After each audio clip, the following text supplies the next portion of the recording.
Nung nag-daily flight na kami nila Pudong, business attack namin. Hindi tayo pwedeng nag-iinarte tayong artist dito. Kailangan boom, ngayon na, reply, ngayon na, send mo na sa LBC yan, let's go, bam, bam, bam, ganun.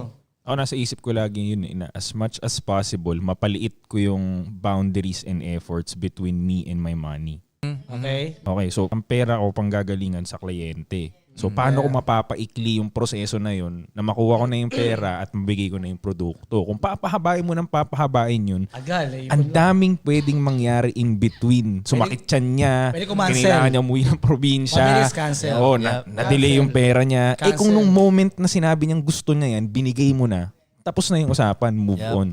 Money! User. So, Ang saya nga nung araw na yun, yung mga, yung pasimula pa lang yung mga ano dito sa Pilipinas, no? Pero ilan na naniniwala nun? Wala, tol, medyo mahirap pa. Mahirap talaga dati, no, tol, no? Yung, tama ba? ako paniniwala ko talaga, mahirap palagi.